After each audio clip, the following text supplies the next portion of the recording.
All right, so this is the Peak Design 40-litre backpack and the 7-litre sling. And this is the Abel Tasman Great Walk, one of New Zealand's most iconic trails. Over 4 days, I hiked 70 kilometres, stayed in 3 backcountry huts and carried everything I needed, 20 kilos of gear, food, camera kit, all on my back. Now this isn't a spec sheet review, this is a real world test, because it's only when you're sore, sweaty and sunburnt and halfway through repacking for the 3rd time that you really learn what a bag is made of. This is the Peak Design 40-litre backpack on a 4-day hike. Let's unpack it.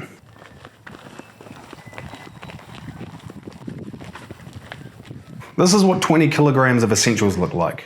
Everything you need to hike for 4 days, stay warm at night, stay fed, stay dry, and still capture some decent shots along the way. Okay, now full disclosure, I know some of you might be looking at some of the B-roll shots that I've just put and you're like, where is all your food? Now we've managed to suss a deal with Backcountry Cuisine, which is a New Zealand dehydrated food company specializing in tight, small packets of food that you can take hiking. That is waiting for us in Wellington, so we don't have that here. But I will make sure that there is space to carry 10 packets of dehydrated food in my backpack somewhere. And somehow, it all had to fit inside a 40-litre backpack. I use packing cubes to group everything into categories. One for food, one for clothes, one for camera gear. That structure was the only way I could keep track of what was where, especially when I was unpacking and repacking constantly. Without those cubes, I think I would still be on day one trying to figure out how to make all of this fit. That's pretty good.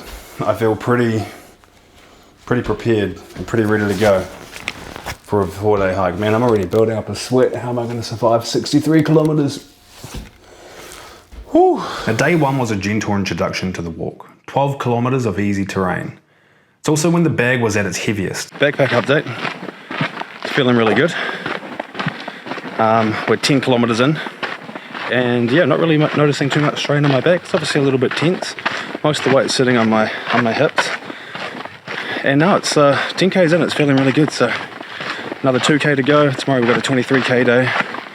But I gotta say, so far, Peak Design 4-litre bag, it's holding up pretty good. Shoulder straps were thick and padded without feeling bulky. The whole thing hugs you back in a way that feels really secure. I had gear strapped everywhere, sleeping bag on the bottom, cooker dangling off the side, crock swinging like some sort of hiking trophy, and it all stayed put. No shifting, no wobble, nothing off balance. It moved with me, not against me. Now, day 2 was the big test, 25 kilometers, which is a decent stretch even without a pack. By the afternoon, I was definitely starting to feel the weight under my legs and my feet, but surprisingly, not in my shoulders or my back. And I think that says a lot about this backpack. The way the bag distributed load is really smart. The hip belt in particular is where it really earned its keep. I actually found it more comfortable when I wore it slightly higher, like across my stomach, rather than my hips. And it sounds strange, but it made the weight feel kind of more stable and less punishing on the lower back. Now, where things got trickier was with the organization. So every time I stopped for lunch, for a layer change, or to make a cup of coffee, it felt like I was emptying half the pack just to reach one item. And don't even get me started on repacking at night. It took me the better part of 30 minutes just to get everything back in the way that it zipped properly and didn't feel like it was going to burst out. This is where packing cubes became absolutely crucial. They gave me a way to keep everything grouped, so I wasn't digging through socks to find batteries or pull out my sleeping bag to get the peanut butter. You know, they're just so helpful, they're so essential. Packing cubes, probably the #1 hack for a hike. Get packing cubes. They're life-saving stuff. Really starting to feel it now. The knees, the shins, the ankles, got some blisters. The backpack, still good. No rubbing here. It's carrying everything. It's just... Now by day 3, I'd finally settled into a bit of a rhythm. We had a 17k walk and it felt a bit more manageable. The weight was down slightly because I'd eaten through some supplies and I wasn't battling the pack anymore. I was packing and unpacking even faster. I knew where everything went. And it became more of a system. Now day 4 was only 8 kilometers and it almost felt too easy.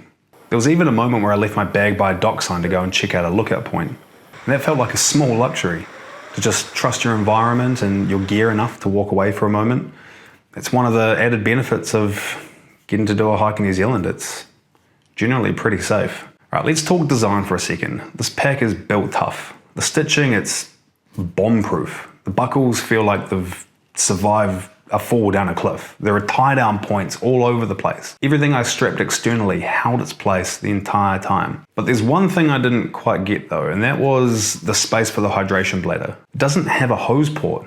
I had to run mine through like the top zipper, which like worked, but it felt like a bit of a design step that might have got forgotten. It's not a deal breaker, but yeah, it definitely felt like a bit of an oversight. So look, this pack isn't perfect, but you need to be deliberate with it. You need to have a system, you need packing cubes, and you'll probably need to accept that every stop will take a little longer than you want it to.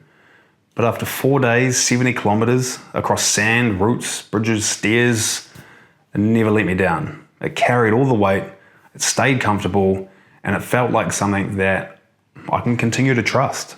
So if you're someone who hikes with gear, especially camera gear, and you don't mind spending a little bit more time to get it right, the Peak Design 40 litre and the 7 litre sling is well worth it. It's structured, it's rugged, it's well built, and it handled this mission like an absolute champ.